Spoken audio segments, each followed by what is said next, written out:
Good afternoon. I'm Valerie Santos, Chair of the WMATA Board. Thank you for being here at today's special board meeting.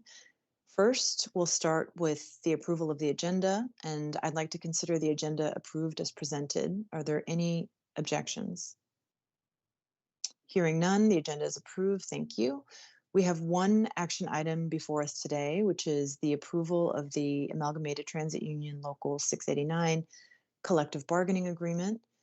And before we call a vote, I'd like to turn the floor over to General Manager Randy Clark to introduce the item and to share his and his team's presentation.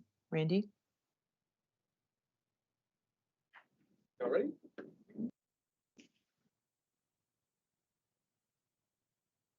Madam Chair, did you already call in the meeting? Yes, Randy, Yes. you're on. Oh, perfect. Okay. We were, our system would take an extra second, so the latency we didn't know. So, okay, well, good afternoon, board members. Thanks for your time here on the special meeting for our collective bargaining agreement with Local 689, ATU 689. You all know Sherry Dickerson is our Chief People Officer. Sherry is going to present on behalf of the team. This has been a big team effort. Appreciate all of your kind of input and guidance throughout this process. And obviously everyone from our general counsel to operations, CFO, all the offices in between have been involved in this. Because it really is an organizational wide effort. So Sherry's going to present on behalf of the team, and look forward again to kind of moving to the next steps here with ATU. Good afternoon. As you know, we have entered into a tentative agreement with ATU 689. Their members ratified the agreement on Monday. And so just to walk you through a little bit about what the agreement entails, this agreement aligns with our strategic plan. Most importantly, it enhances our service reliability as well as safety, compliance, and our efficiency. Next slide. So the terms of this agreement highlight cost management, operational safety, enhances our recruitment and retention efforts, as well as increasing our system efficiency and reliability. So things like our general wage increase, cost of living, adding in the ability of employees to take a sick day on the first day that they're out sick instead of having to wait until after 3 days of being sick. All of those types of things will definitely help our workforce, and we will be able to better recruit and maintain our current staffing. So getting down into the nitty-gritty of this, the cost management piece, when you look at our general wage increase, the first year of the contract, there will be a 0% increase. Years 2 and 3 will be 3%, and year 4 will be 3.5%. The first year won't have a cost of living adjustment included with it. For years 2, 3, and 4, the cost of living adjustment will only come into play if it exceeds the general wage increase. So the difference between the general wage increase and whatever the CPIU is at that time is what they will be able to receive, up to a maximum of 5%. Currently, there is no cap on the COLA. And so we have been able to negotiate that into this agreement.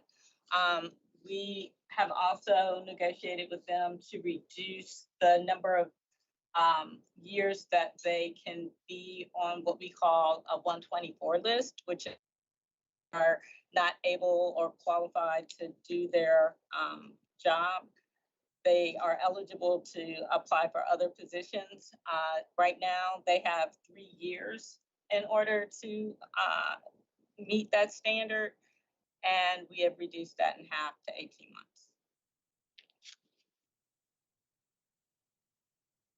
Under operational safety, 2 key points. We have limited our hours of service or the time that they're able to work, so that it's more in compliance with APTA standards, and it also meets a corrective action plan that we had.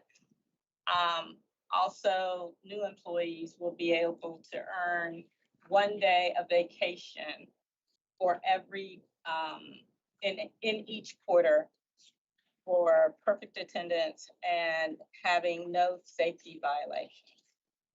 So this is also a bonus because right now, new employees don't get any time off at all until after they've completed a year.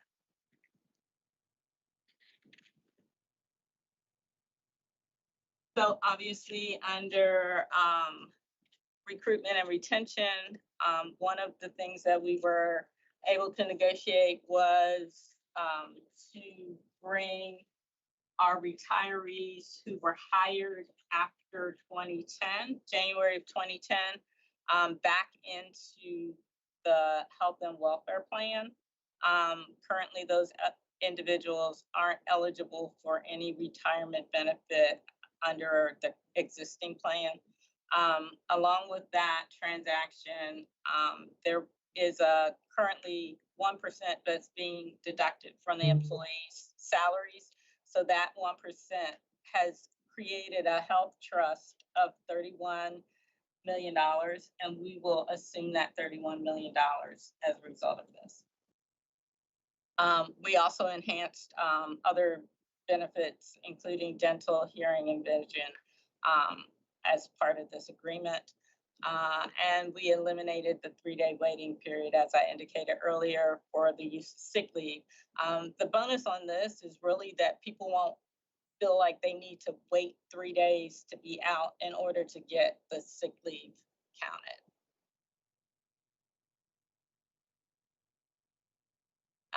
Under increased system efficiency, so we have eliminated the work train. This will allow us additional productivity on the system during the night hours.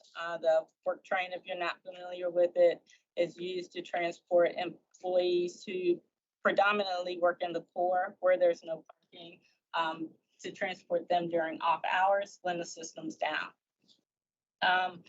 We have also increased the number of tardy points that an employee may receive if they do not call in when they're going to be late for their shift. That number has been doubled, and we decreased the total number of points that are required in order to get to a termination. We've also done some other miscellaneous kinds of work rules, and as part of this negotiation, which includes adding an additional pick for vacation time and adding light duty to a requirement when an employee is being held off. And I think that is it. And I think, Madam Chair, that's the summary of all the fact sheets in relation, and obviously the fact sheet is also in the board packet in the public posting. But yeah, that's what we present to the board on behalf of the staff. And I just take a second and recognize Ray Jackson and the 689 executive board and leadership. We work with them every day, obviously. Negotiations are part of our business. And I will say, even though sometimes we have disagreements, it was never disagreeable.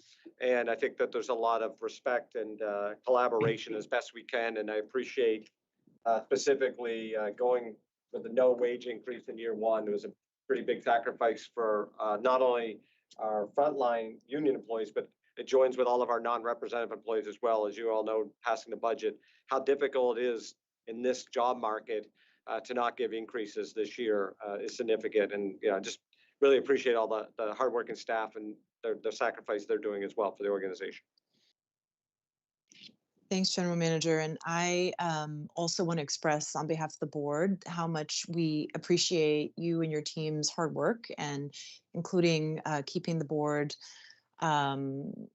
apprised periodically of progress, and just really the emphasis on maintaining safety of both of the system as well as our riders and of employees, which, as you know, is paramount to us, and balancing that with concerns from our jurisdictional partners about financial management. So we appreciate and agree. I agree with your comments about we're really all in this together. So just congratulations on getting to this point. With that, I also want to invite any of my colleagues on the board to ask questions or make comments at this point. If there is no comments or questions from other board members, I would now like to move approval of the ATU 689 collective bargaining agreement. Is there a second? Second. Seconded, I think that was by board member Letourneau, if I heard correctly. Yep. Any further discussion? I will now ask the board corporate secretary to administer the vote, please. Chair Santos, Yes. Vice Chair Smedberg, Aye. Vice Chair McAndrew. Aye.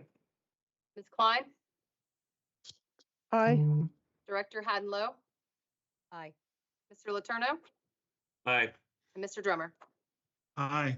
Madam Chair, the motion passes. Thank you. And with no further business to come before the board, we stand adjourned. Thank you for joining us today. Thank you. Thank you all. Thank you.